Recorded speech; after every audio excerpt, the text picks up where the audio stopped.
just started the recording here. So I'd like to officially welcome everyone to the Fung Fellowship info session for our fall 2025 cohort. And thank you all for joining us this evening. We are really excited to share a little bit about our program and also excited for you all to directly hear from our student panel about their experience as well as learn more about their innovative projects that they worked on during their time in the fellowship. To kick things off here, we will begin with some introductions very shortly.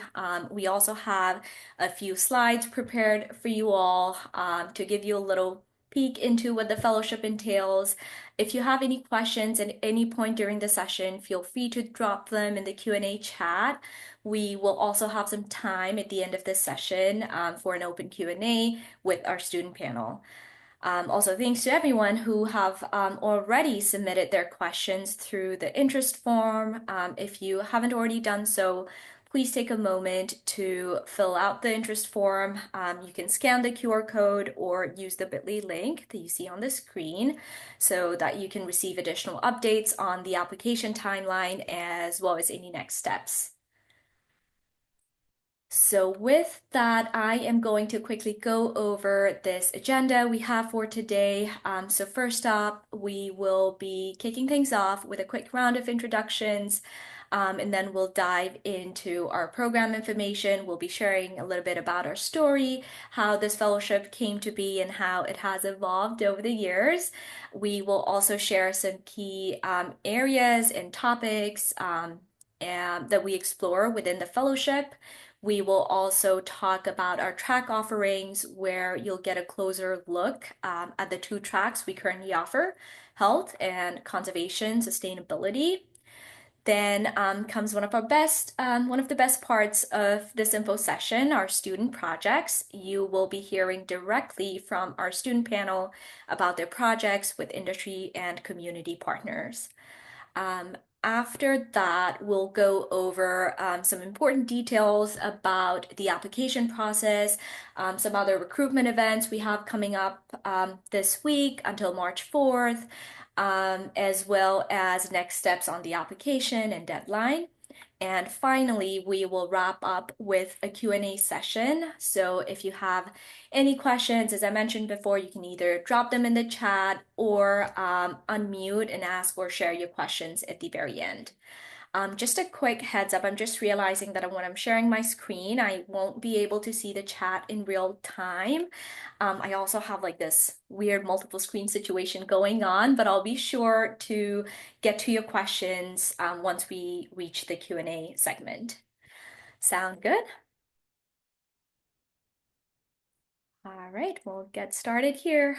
And I'm happy to start with my introduction. Again, good evening, everyone. Thanks for joining us today. My name is Priyanka Karki. I use she, her pronouns, and I am the program manager for the Fung Fellowship. My academic background and training is in social sciences and law, and I'm currently also a part-time law student. And I had the opportunity to really start my career in the nonprofit world before coming to Cal. I was working for a nonprofit in San Francisco when I came across this role and came across this fellowship about 2 years ago through another partner nonprofit who was already working with the Fung Fellows on a student project then. And I was instantly drawn to the ethos and the values of the program, especially having worked in the tech for good, not-for-profit environment. I feel like I really got to witness the impact technology and innovation can have on underrepresented populations. And I'm so glad to have found this opportunity here where I just get to work with brilliant, innovative minds every day and just really drive the student experience. And I will share that every year it is beyond inspiring and rewarding to get to work with students from across the campus and witness their creativity and innovative solutions, and to have, again, this opportunity to really support them and their initiatives alongside our wonderful teaching team. And with that, I will pass it on to Jennifer to introduce herself. Hi, everyone. So I'm Chief Innovation and Learning Officer at the Fung Institute. I helped the founding team start the program in 2016. So we've had lots of evolutions and changes as students' needs changed, as the economy changes, as the academic environment. So it's been exciting to kind of see that as well as work with our current students. We'll talk a little bit about later, but really co-designing the program to meet students where they are. So every year it's pretty much a different experience to some extent based on student needs. And so we'll talk a little bit more about that later. My educational background, so I'm a Cal grad. I did my master's and PhD in mechanical engineering and focusing on social and environmental impact. So excited to meet you tonight. Awesome. Thanks, Jennifer. And now I'll pass it on to the student panel to introduce themselves. If you could please share your name, pronouns, your track, major, and a bit about your experience in the fellowship. I can go first. So, Awesome. hi, my name is Catherine. I use the she, her pronouns. I was the fellowship cohort from 2023 to 2024, and I was in the conservation and innovation track during that time. Awesome. Thanks, Catherine. Hi, I'm Bella. I was also in the same year, also in the conservation and innovation track. I was a computer science major, but now I'm graduated. Thanks, Bella. Hi everyone, I'm Kelly. Also in the same track as Catherine and Bella, but I use she, her pronouns, and currently I am a fourth year studying industrial engineering and operations research as well as business administration. And yeah. Thanks, Kelly.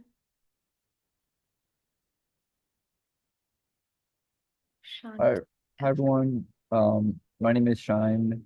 Um, I was a Fung Fellow last year in the health and in health track, and I graduated last year.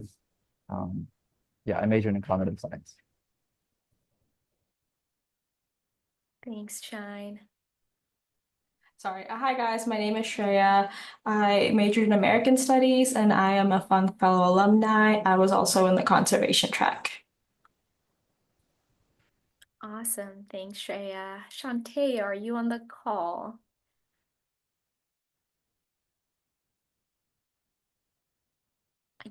Don't think so, but I think she'll be joining us later today for her project segment. So we'll move along. Thanks to our student panel again for joining us today and for the lovely introductions. So yeah, moving us along, I'll start off with our story. Oh, wrong slide. There we go.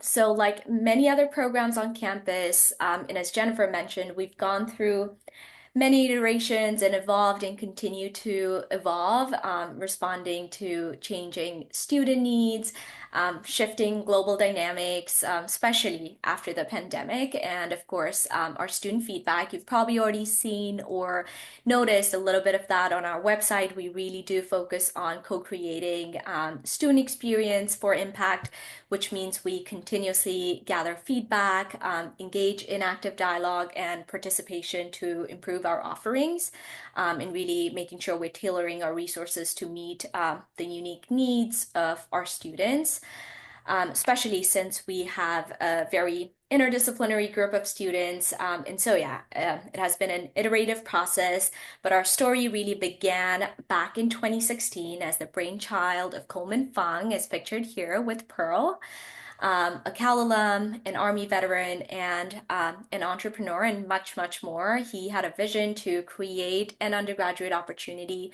to foster design thinkers to solve real industry problems while incorporating technology and interdisciplinary studies. So in 2016, partnering with the College of Engineering and the School of Public Health, we really began as a pilot program. So the first cohort was a 2-year program model and was first launched with only one track, Health Plus Tech, also known as now Health Plus Innovation. Another notable change happened in 2020 when we launched a new track, Conservation Plus Innovation, in partnership with College of Natural Resources, Rosser College. And in 2023, we changed our track names from Tech to Innovation for both tracks, so Health plus Innovation and Conservation plus Innovation, recognizing really that the term innovation more holistically encompasses the fellowship's focus on technology, creativity, and customer needs and insights. And we wanted to ensure that our track names really reflect the core takeaways of the fellowship experience. And just earlier this year, we changed our program model from a year-long to a semester-long format, essentially to provide a more structured, high-touch, and focused experience, while allowing students flexibility within this highly fast-paced environment at Cal. And it is still a 3-unit course. We really understand that there's always so many opportunities and so much to do at Cal. And so really wanted to meet students where they're at and provide an experience that is both deeply engaging and adaptable. But with that said, the fall cohort fellows, so fall 2025 cohort, are more than welcome to join us for any spring 2026 events and opportunities to enjoy that sustained experience and continue being a part of the Fung Fellowship community. And I'm sure our alumni can attest to this later in the session, as we consistently try to offer events and networking opportunities to ensure that the fellowship really extends beyond your time here. And I think the community building focus is becoming increasingly important and even more popular as our fellowship community continues to grow. And with that, I will turn it over to Jennifer for the next few slides. I realize I have to go back here to this one. Okay. Thanks, Priyanka. So also realizing the time, and I want to hear from students, we're going to make sure to kind of just cover these briefly, and then you'll get more ideas about how this looks like in reality, hearing from the student project. So there's kind of 3 core pillars that we teach to. So one being leadership, innovation, and design. And through that, like those are some of the threads that are throughout, but we talk a lot about with leadership, public speaking, how do you engage stakeholders, innovation, how do you think about how technology could be leveraged? How could you use that to support your projects, prototyping, building, and design, really taking you through the design process and being exposed to different tools and technologies that support design. And so you'll get various exposure to each of these things and a lot more, but this gives you an idea of the types of topics that are covered. And then with the next slide, you can see on top of this, since we have the 2 tracks, each track is getting those topics. And then where it changes is based on the type of information related to the track specific content. So the health versus the conservation. So with health, you're looking at well-being, public health. There's different types of topics that are addressed and talked about. Examples have been social isolation, nutrition, housing. So kind of the broad range of what you think about in the health sphere. And then there's different design challenges, which I'll touch on later. And those have different topic areas, and it's especially related to the industry or community partner that you're working on, because that definitely helps shape the specific experience. Because you're going to be getting general knowledge and general experience and general skills, and then going to be applying it to that design challenge, working with a partner, which is kind of key to making sure those stick. One thing also about the conservation is we're moving also to include sustainability, because we've had interest from students and wanting to kind of broaden that. And so we focused a lot on biodiversity in the past, environmental justice, land use practices, water concerns. And so we're really going to be expanding to include sustainability next year as well.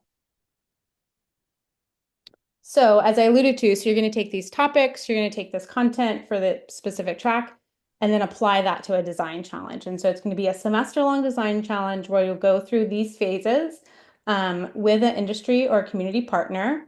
The teams are typically about 3 to 6 fellows. What's super cool is it's interdisciplinary, so you're working with folks from different majors and learning how to leverage your skills and then also tap into those skills as well. And then after research, ideation, building, and testing, you're going to kind of develop your solution as a team. and then get to pitch it. So there's a couple, Priyanka will talk about some of the events, but there'll be different opportunities to kind of pitch your project, and also kind of showcase the community that you've been working on. Thanks, Jennifer.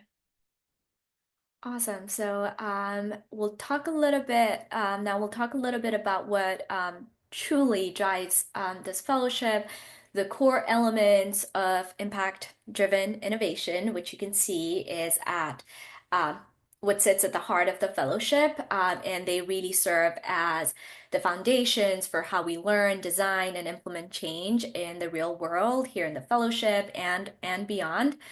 So just to go over these elements really briefly, starting off with ideation. Innovation starts with bold ideas, right? And so we really encourage our fellows to push boundaries, challenge the status quo, and think beyond conventional frameworks. So this is where creativity really thrives, really thinking outside the box. Community engagement, impact does not happen in isolation. It requires a deep understanding of the people and communities we serve, and we really recognize that and appreciate that. And so through active engagement with stakeholders and community partners, working with them to ensure that solutions are relevant and meaningful and are also meeting the needs of the targeted population. Next up, collaboration and teaming. I also want to clarify that this isn't in a specific order or that it isn't specifically taught in the same order in the classroom, although there will be times I think where you would work with these elements and processes in a specific order, but not for the purpose of this info session. I'm just going in a clockwise order here. So collaboration and teaming, as you probably already know, we do not have any major restrictions or GPA restrictions. So fellows work in interdisciplinary teams here, really bringing unique skills and perspectives to the table, which often, if not all the time, results in solutions which are more effective, inclusive, and sustainable. Design, using human-centered design, which essentially means placing the needs, experiences, and perspectives of the end users at the forefront of the innovation process. That is what we primarily use in the fellowship, in the design process, although there are opportunities to get exposure to different design thinking systems. Technology, we also recognize that emerging technologies have the power to bridge gaps and create lasting social impact. So whether that's newer AI tools or data science, applied research tools, or even just digital tools, our fellows explore how to leverage technology for innovative and ethical problem solving.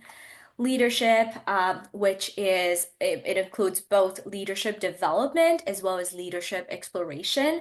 And these are integral aspects of the fellowship experience, really building key skills such as communication, effective storytelling, problem solving, and helping you grow into confident leaders, or as we often say in the fellowship, change makers. And last but not least, building. Again, innovation is an iterative process, an ongoing process of learning, refining, and improving. So fellows really begin with research and move through various design phases, and really engage in hands-on prototyping that includes both low fidelity and high fidelity prototyping. So you'll see that these pillars and elements really overlap with each other too, right? Like design and building and technology, and they're very interconnected and work in harmony. And building off of that, we have learning objectives. But before I dive into this, I really want to take a quick minute here to highlight something that you might hear us say a lot in the fellowship, is that this fellowship is what you make out of it. With such a diverse range of offerings and students having unique learning goals and interests, we recognize that each of our journeys can be shaped by individual interests and aspirations. However, there are some universal threads that bind us together and helps us translate our shared goals into actions within the fellowship and beyond. So no matter what background you may have coming into the fellowship or which track you end up participating in, our goal is for every fellow to leave with these foundational skills to help you become an innovative leader, work in interdisciplinary teams, and leverage and refine your skills to be a strong community collaborator. And so with that, the main learning objectives, I'll briefly go through these. So engaging in customer research that is empathetic and authentic, demonstrating a deeper understanding of the potential that both creativity and technology have to influence disciplines in substantive ways. Also identifying the challenges and opportunities associated with diversity, bias, and conflict within teams, implementing work norms to support innovation and impact, and then using storytelling to communicate effectively with diverse audiences and for diverse purposes. So I'm also looking at the time, we're at the midpoint of the presentation here. So moving us along, let's take a closer look at what makes up, or who rather, makes up our fellowship community. We are incredibly proud of the diverse and dynamic community that makes up this program. Our fellows come from a wide range of backgrounds, experiences, and academic disciplines.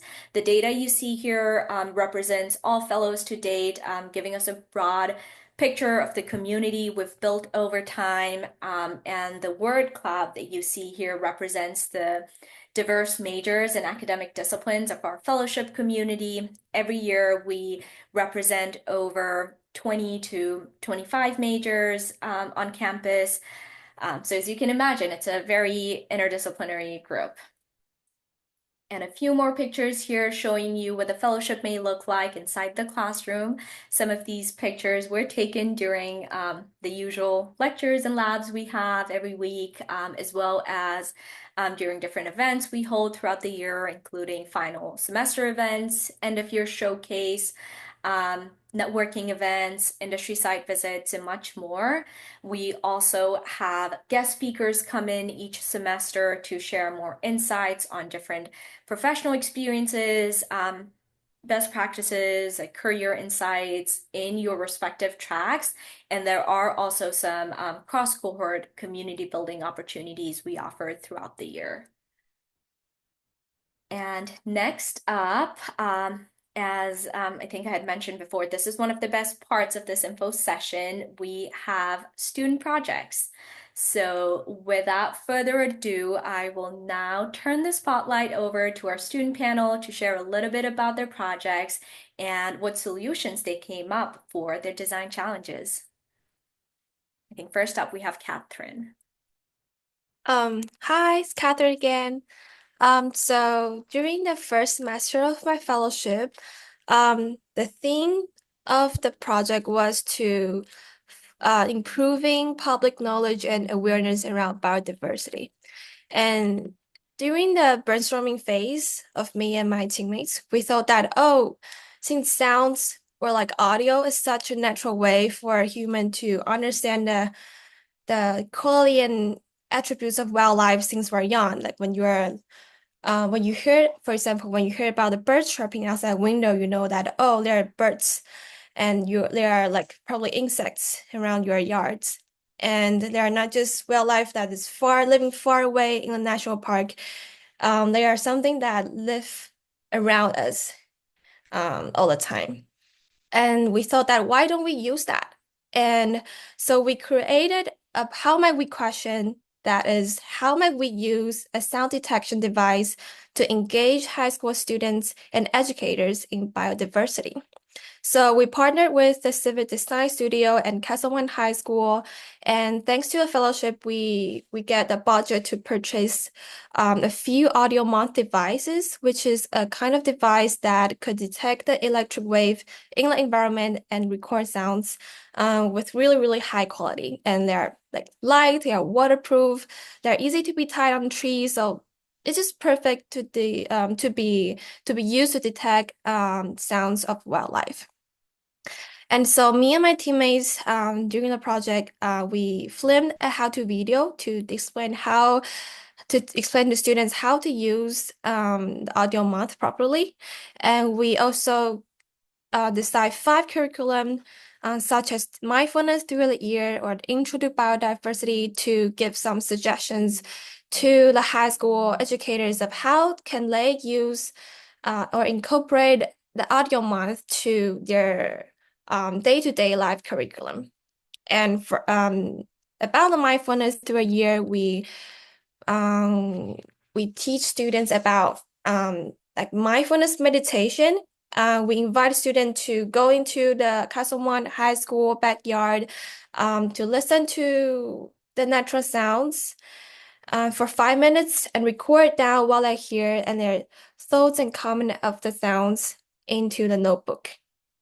And besides that, because we have a teammate who were majoring data science and really interested in building project around about backend and like database management, we build a collaborative collection of the recorded data database template for students and to let them use it to identify and quantify birds in the area. And I remember even after the project, the teacher of the high school, Castleman High School, reached out and say, "Hey, I know the whole school project is over, but we really, really love the idea of the project, and we want to ask if you guys are interested in building a database together, and we can also help you to present the idea to the other audio month user." Throughout the internet. And yeah, it was just a really special project to Um, me in my mind. Yeah. that's amazing. Thanks so much for sharing, Catherine. That's amazing. All right, up next. Oh, sorry. All right, Team Planet. I was on Team Planet, so was Kelly, so she can also share this slide with me. But our project was to work with the Planet Satellite Imagery Company. They're a big company in San Francisco that provides satellite imagery and Earth data analytics. And essentially, we got to what was special about this project was that we got to identify an issue on our own that we wanted to use the satellite imagery for. And so one of the topics that we learned about was water quality and harmful algal blooms in the Bay Area. So what we decided to do was essentially use satellite data to answer our how might we question, which was how might we develop a scalable tool to provide the public with convenient access to up-to-date harmful algal bloom warnings and equitably increase public warnings. And then what our solution was to create an API that would help lake goers who want to safely enjoy a freshwater swim by integrating these warnings directly in applications that they already own and routinely check, unlike existing HAB warnings and awareness mobile applications. And that's a specific solution we came up with after speaking with community members and researching our competitors, you might say, who were creating their own apps that were just for harmful algal bloom warnings and realizing people weren't really willing to download an app just for this one purpose. So we created this idea which would hopefully integrate with, your weather app or whatever other environmental apps you might be using. Maybe it's Surfline. And then what we delivered, technically speaking, was this documentation for the API, which is you can check out at the bit.ly link if you'd like. We also built a mobile app which demoed how the API could be used in an application. and Figma mockups. For example, you can see the water quality warning pop up that we mocked up for the weather app.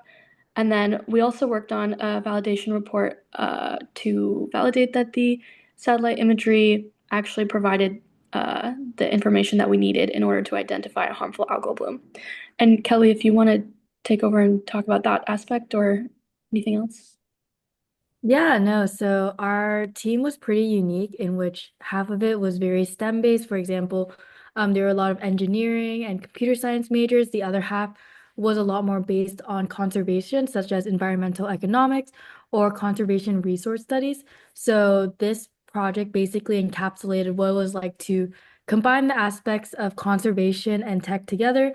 I personally worked a lot on the validation report of spectral analysis, so that required a very huge amount of data analysis as well as statistical validation to see whether or not the work that we're doing, one, could be validated, and two, has an impact on the people at Planet as well as people on a broader perspective.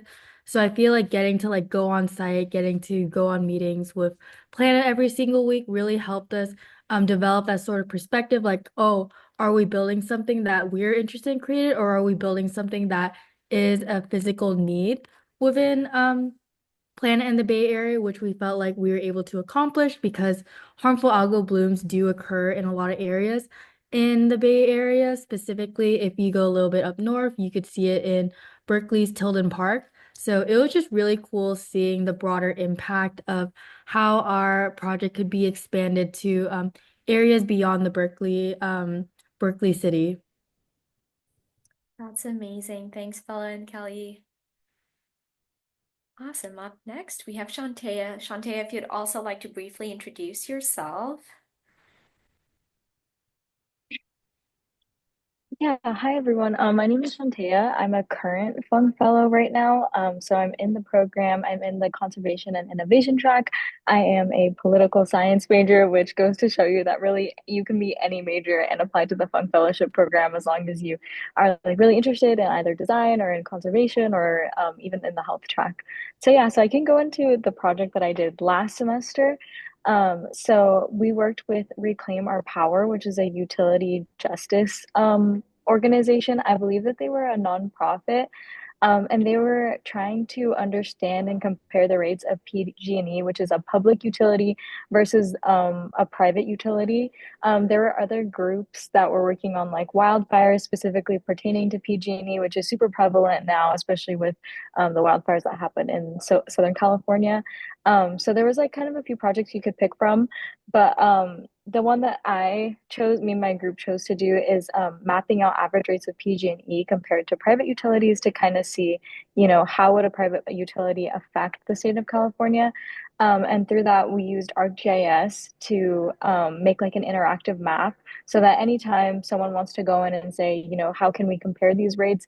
You can look over any county in California and see what the PG&E rate is, or if it's a private utility, see what that rate is. Especially someone who doesn't really have a background in ArcGIS or like any type of coding. This project was definitely like a little bit, I wouldn't say hard, but it was kind of something I never thought I would be doing. So I'm like really grateful for this opportunity because I kind of really got to go in, and then the Fung Fellowship gave us a few workshops on ArcGIS with ArcGIS kind of like specialists.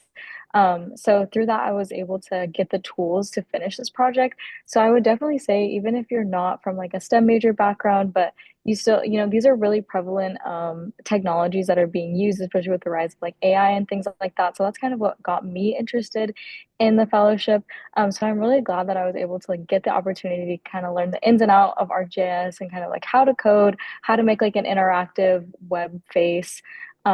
So they give you like all of the tools to be able to do that. So yeah, and that was my project, and we were able to present it at the very end and just show our findings. Our findings were actually that a private utility is cheaper in comparison to PG&E whenever it comes to electric utility rates. So yeah, so now I'm kind of like an expert on electricity usage throughout the state of California, which is really cool. And that was my project. Yeah. Shantae, thanks so much for walking us through your project and for all the insights. Yeah, hey everyone. First, that was really cool. I feel like I was in like a showcase again. That was really cool. Hope those ideas come to life long term. Yeah, I'm the health and innovation track. For us, last year we had two options for like themes. Um, One was I guess, loneliness and anxiety, something like that. And then the other one, which we did, was climate anxiety. Um, we're one of two groups that chose this one. I think it was really interesting to go into the mental health intersection of the climate crisis, especially like now, um, with what's happening in California. And so we, yeah, we wanted to tackle this problem that you see. How might we um, support the mental well-being of youth? And um, yeah, we knew that there were other tools for mental health processing, such as like apps like Better Health or like Calm or other tools that a lot of people use, us included. But for us, our target group was specifically youth, specifically in cities like Berkeley, and specifically for underserved BIPOC populations, um, because a lot of, I think our group mates were all like fit those categories. One thing that we wanted to focus on was something that we would actually use. So when we talked with our mentor and our partner, like Hope Lab, we kind of did a lot of work in the beginning of brainstorming and just thinking about um, going like internal, what kind of problems that we face regards to climate anxiety. And then we became familiar with what our community thought too. We went out into the field and we did interviews with um, random people in our network in Berkeley, random people in like Martina, uh, the MLK Center. Um, yeah, we just interviewed people about their experiences from their hometowns and also transitioning into Berkeley. And we found a lot of new things that we didn't expect and a lot of different emotions, some positive, some negative. And we discovered that yeah, there isn't one way to tackle this, but what is probably needed is a way to understand these unique and really new um, emotions that we're dealing with. So we came up with is a platform like you see here, this Figma model, um, an app, kind of like a Wii, uh, Nintendo Wii dashboard, something like that, where you can just kind of go select where you are in that moment, and depending on what you do, personalized an outcome for what resource you might be directed to.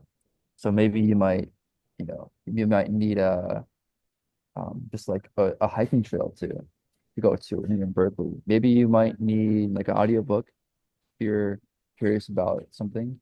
Maybe you need to talk to a professional about what you're dealing with.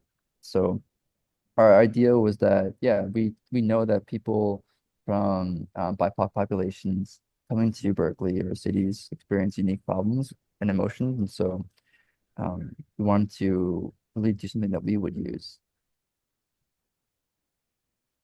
Amazing. Thanks so much, Shine. All right, last but not least, Shreya. Yeah, wow, those are some awesome projects. I feel a lot of to live up to. So, this was during my second semester of the Fung Fellowship when it was still a yearly thing. My team partnered with the FC West to support the Hoopa Valley tribe in reclaiming food sovereignty and improving health outcomes. Our goal was to address diet-related illnesses like diabetes and cardiovascular disease, which stem from food across barriers, generational trauma, and systemic inequalities. And then I kind of want to introduce the idea of food sovereignty. So, food sovereignty is the idea that people should control their food systems, including how food is produced, distributed, and consumed. It's based on the idea that local communities should have control over their land, water, and seeds. And my group and I, we kind of came up with this cooking cooking curriculum and nutritional science program for high school students, incorporating commodity food box ingredients and traditional food knowledge. It's because we kind of had these repeated conversations with tribal leaders. We kind of gained a deeper understanding of how colonization, forced relocation, and government food policies disrupted indigenous food diets, which kind of led to long-term health challenges. We saw this curriculum as a way to connect students with traditional food practices while equipping them with practical cooking skills and nutritional knowledge. Yeah, I'm kind of happy to represent a solution that's not so much tech focused, I would say. I think the temptation was there, but I think something you guys will learn to do is kind of listen to your clients and kind of listen to the history. And since my group was working with an indigenous tribe, we kind of felt like there was a need to learn their history. It was kind of a privilege to have field research and actually go all the way to the Hoopa Valley. It's like a beautiful place. And we were talking to tribal leaders, like locals throughout the community, and we kind of understood that people were not eating as healthy as they could or want just because they had the odds stacked against them. And we kind of also saw that children and high school students didn't have an interest in maintaining food traditions. And we just kind of want to tap in, like, why is this happening? So I think even within Fung Fellowship, there is like great opportunities for like tech and innovation, but also education as well. Like I think along the way, they'll kind of learn about learning. And so, yeah, I was happy to be a part of this project. Amazing. Thanks, Shreya. That's a great point. Yes, tech and innovation, but also education. All amazing projects. Thank you all so much. I think whenever I like reflect back and listen to these projects every year, it's just such a rewarding experience to see how much y'all have accomplished. So thank you all. And I really want to save the last 10 minutes for Q&A here. So before that, I will quickly share some application information. The Fung Fellowship application for fall 2025 cohort is currently open and is due on March 15 at 11:59 p.m. It may take you anywhere from 1 to 2 hours to work on the application, and it's really an opportunity for us to learn more about you. There's no wrong or right answer, and to really learn about your interests and what really brings you to the space. You can also find more information about our program on our website, but if you have any questions while you work on your application, please do not hesitate to reach out. You can reach out to us at Fung Fellowship at berkeley.edu, or you're welcome to directly reach out to me. I will drop my email in the chat shortly. And we also have some more recruitment events scheduled over the next 2 weeks, and you're welcome to join any or all of these events. We have an in-person session tomorrow, which is essentially the same info session but in person. But if you have any questions, please feel free to join us at Shires Hall 12 to 1 p.m. And we're providing lunch for all of our in-person events. If you are interested in our health track, we also have another in-person session next week on Wednesday, Shires Hall, in collaboration with the School of Public Health. And the last in-person event we have scheduled for this recruitment cycle is first week of March, Tuesday, March 4, Coffee and Connect, which is really an informal event to get to meet current students, alumni, and ask any questions that you might have. And with that, I will stop recording and stop sharing my screen for the Q&A segment so that everyone can feel comfortable asking and answering questions. So let me do that. Stop share, stop.